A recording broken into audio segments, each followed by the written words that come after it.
So the big question this morning, should we reopen our schools? Yes or no? It is a debate. It is a struggle that not only the Kenyan government but global governments are having with during this pandemic. Uhuru is now seeking to reopen the schools and places of worship. In fact, he's told Cabinet Secretary, the ACS of Education, Professor George Makoha, to speed up those consultations with the 9-member national education team that is supposed to sort of guide the nation on how we should open and if we should open our schools. So joining us to have this conversation is the education expert, Mutheu Kasanga. She's joining us via way of Skype. Mutheu, thank you so much for taking time to speak to us on Daybreak on this Wednesday morning. Let me throw the big question to you. Should we or should we not open our schools?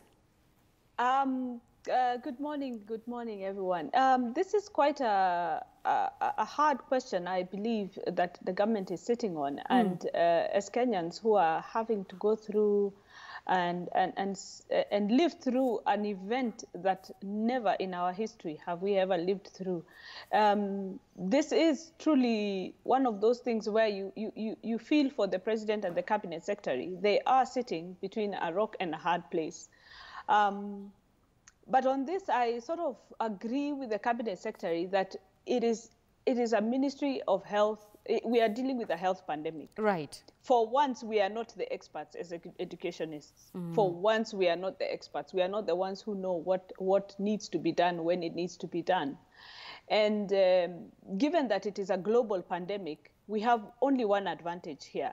That we get to watch other countries and see those who have been going through the pandemic earlier than us, what they are doing and how they are coping with it. We get to see how they have coped with the health requirements of trying to restart their lives again, because that is what this is. We are trying to restart our lives. We literally came ground to a halt from March 15th. Everything in education just went up in the air and has been floating up there. Were it not for the very, very, very, very vibrant discussion on online learning, we would have nothing to discuss on education. We would really have nothing to discuss on education. And I hear you, Mutheu, saying that, you know, as education experts, this one is really more of a health issue. So the health ministry is the one who should probably guide us on that aspect. But what measures would you like to hear from that 9 national committee team, education committee team? What measures would you, as an education expert, what measures would you want to see moving forward, given that this is what is being termed as the new normal? You look at certain countries that have reopened schools, classes are now being held outside, outdoors. Those ones that are being held inside, I've seen classrooms, nurseries with a capacity of maximum 15 pupils. Being an education expert, what measures would you want to hear from that 9 national member committee team? There are many things I'd like to hear, even before I go to the committee, perhaps even from the Ministry of Health as they give us their updates. We're reading a lot online, and we are seeing a lot of news from the rest of the world. We want to be reassured here how safe our children are, and how, even as families, forget as schools, even as families, how safe are our children from, and how vulnerable are they from this virus? For us in education, perhaps one of the things we'd love to hear from the Ministry of Health is how the children are and the younger people are coping. Yes, we have a vague idea, but they tend to give us just numbers. They don't really tell us what is the inside, you know, of those numbers, so that as we begin, I mean, I am a parent, so even as I want to let my child leave my house, I would want to know that they are safe in church, because we are talking about reopening everything, not just education. Are we safe to go to church? We are a very religious country here. Are we safe to go to church? Are we safe to restart our religious lives? What do we need to do when we go to those places? In schools, perhaps being slightly more contained than churches, meaning that it's the same people who go in and out every single day. I mean, I imagine that in education, we'll be able to just say, we've done it in secondary schools during exam season, we say no outsiders, and it's done. So we can contain who comes into schools and manage how they come in. So for suppliers and things like that, we can manage that. So given that we are third world countries, what can we do? What is it that we can realistically do and still manage to keep our children safe? as we battle this pandemic, or as we, we learn to live with it. Because this is the other message that is coming through from the Ministry of Health, that we are going to be living with COVID-19 for quite a long time.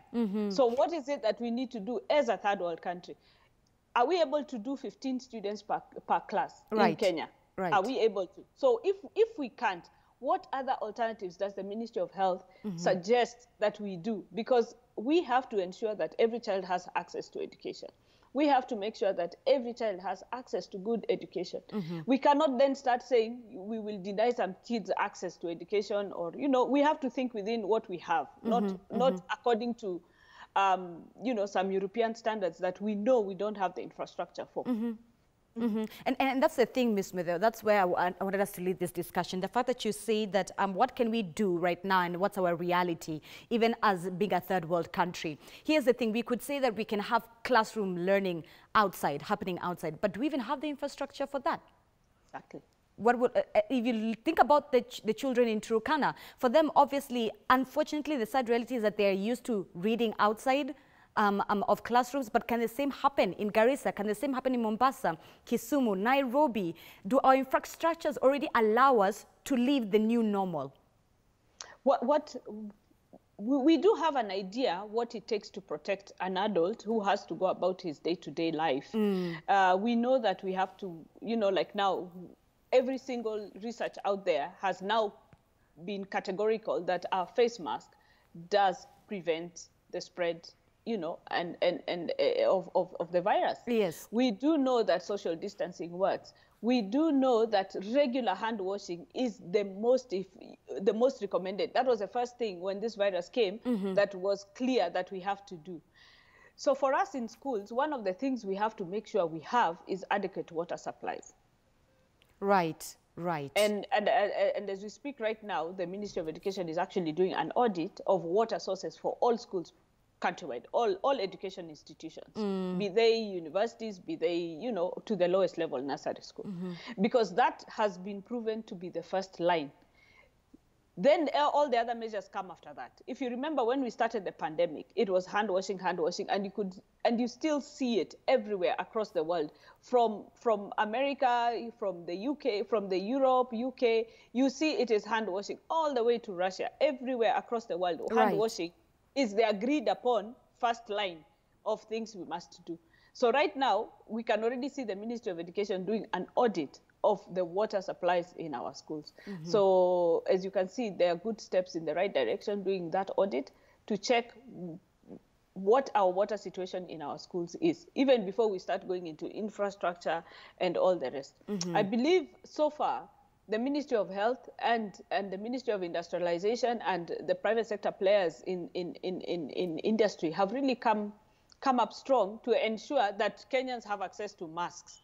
We have seen very, very good initiatives of companies that have converted their production lines to do sanitizers. So we can expect perhaps that the Ministry of Health will now intervene and even supply sanitizers to places where water is problematic. This is our country. It is not a foreign country. We will find that there are schools that don't have a reliable water source. And that's the thing, Mutheu. A lot of education experts are also debating about this. Once these measures are outlined, should these measures be sort of led by the government in terms of even financing some of these schools, like you're saying, with the masks, water supply, and adequate water supply? Or should these schools take it upon themselves to independently do this? Because then there's the other thing. Schools, just like every other sector, has financially taken a dip. So how will schools at the end of the day sort of economically be able to purchase their own masks for their children, make sure that they have adequate supply of water, running water in schools? How do you answer to that? Again, this is a health pandemic. And the government, as you've seen, even now has started, the last 3 weeks or so now, had to remove the cost of quarantine from the individual because we are battling a health pandemic. This is not an educational matter at all. We do not, neither does the Ministry of Education does not have this budget for even the public schools, neither do the private schools, nor do the parents have the resources to do some of these things. Yes, there are schools where parents might have the resources. And of course, we will encourage all parents to pitch in. This is a national effort. Where we can, we will ask for parental help to pitch some of these things like masks. After all, the children right now do have masks. Wherever, I don't believe there's a parent out there who has not at least tried to do the basic minimum for their children, even as they're at home. Right. Mutheu, the other thing that I think a lot of people are also debating about, apart from just opening the schools, is exams. Exams. Oh, yes. And the Cabinet Secretary has been pretty clear about this. Again. Let us not move our eye from the ball that we are battling a health pandemic. And we have to secure the health of the children as they sit for this exam. We have to be sure that as they sit for this exam, health-wise, we are capable of delivering that. Even before, the delivering of the exam is neither here nor there. If we are told February is exam, we'll do February. If we are told December is exam, we'll do December. If we are told November is exam, we'll do November. Is the country ready to support and ensure, are the schools ready to make sure that the kids are safe? That is what we all, every Kenyan must have on top of their minds. This thing is about health. It is not about whether or not we are ready to sit for an exam. Right. In the schools, we have professional teachers. We have people who are willing. Right now, there's no teacher sitting somewhere who is saying, when we go back and we are told to do, say, a crash program, we will not do it. There's no teacher who is that, that heartless. We do have teachers who are suffering, yes. Teachers who have not been paid salaries for quite a while. Right. We have BOG teachers in the BOM teachers in the government schools. We have private school teachers who have not been paid, and we are hopeful that finally the government can come up with a formula for at least classifying them as vulnerable, so that they can benefit from the COVID-19 funds that are there. Right. But there's no teacher, a professional, who would sit there and say, I will not do. That we will do our best, and we will make sure those kids are ready for whatever comes our way. And the examining body is also ready, and I'm sure they are also making adjustments for the very strange and foreign times we find ourselves in. So on the front of the exam, that's not the worry per se. It is whether we will have in place the health structures to ensure that the kids are not going to fall sick. We won't have breakouts of the pandemic in a large scale. Got it. In a large scale. I need to correct you something about Korea, because this has been going around, and the perception is that the whole of Korea's education system has shut down again. They shut down only 200 schools. They didn't shut down the whole system again. And this is what we are perceiving we can expect: localized close downs. Where should a small number of COVID, should it flare up in an area, we are expecting that we'll be closing down. We are expecting localized shutdowns rather than countrywide shutdowns like we have been. And that is what is happening. That's what happened in France. That is what has happened in South Korea. So, Mutheu, you live and breathe education. You live and breathe education. It is your day-to-day. How productive has virtual learning been? Has the online learning and the radio learning been? As much as we sang that at the beginning of March, April, and May, that indeed this is what now learning sort of looks like. But the other question is, how productive is it? And being an education expert who lives and breathes education on a day-to-day basis, how productive is this virtual learning? We need to be very clear on one thing. For education, online, virtual, distance learning, and especially basic education, cannot truly take over from physical face-to-face teaching. There's so much more that goes into what a teacher does when they are with their students. And any parent right now, whether be they in schools that are doing remote teaching, or be they in schools where their teachers are just sending them WhatsApp, or be they just working from home with their own initiative and listening to the radio programs or catching the edu TV channels, they will tell you that that is the one thing that is lacking. That face-to-face gives an extra element of teaching that is not there. And I can assure you, as teachers, we are all looking forward to seeing our children and to helping them cope with whatever the COVID-19 pandemic will come back. Because we're expecting quite a few, mental health. We're expecting to deal with families who've been affected by the virus. We are preparing ourselves as educationists for what might come our way as teachers. But it cannot replace face-to-face teaching. It really cannot replace. And the parents who are at home having to supervise these children will tell you for free, there's a very big difference between what they perceived a role of a teacher was and now what they know a role of a teacher is. It has been a learning curve for parents. Right. So there's quite a lot we do, and a lot of it may not even be educational per se, like the amount of molding we do as teachers and as institutions, values, all these things sometimes we are missing out. Not sometimes, we are actually missing out. We really are missing out on doing the values, look at the extracurricular work we put into children, look at the follow-up we do on learning after school, remedial work, that sort of thing. Very few students are still accessing that type of support. And what online learning and its successes and failures have showed us is that there's still a lot of work to be done on the digital learning program, so that we can now manage, we can now foresee, okay, so next year, if we go to this area, we go to, let's take the Dagoretti area, and there happens to be a flare-up of the virus in an area, and the randomized testing shows that for so many schools we are finding this many cases. We will need a better system than we have now to ensure that for those localized kids, learning does not stop when this eventuality happens. Right. Because this is now the new normal. This is what we have to project for. We will have localized shutdowns. We will have counties that will have flare-ups, and local parts of counties that will have flare-ups. We'll have sub-counties, zones, whatever. We need to now just project and be ready for it. And indeed, the new normal. Mutheu, I'm afraid our time is up. Your closing remarks on this discussion, on this topic.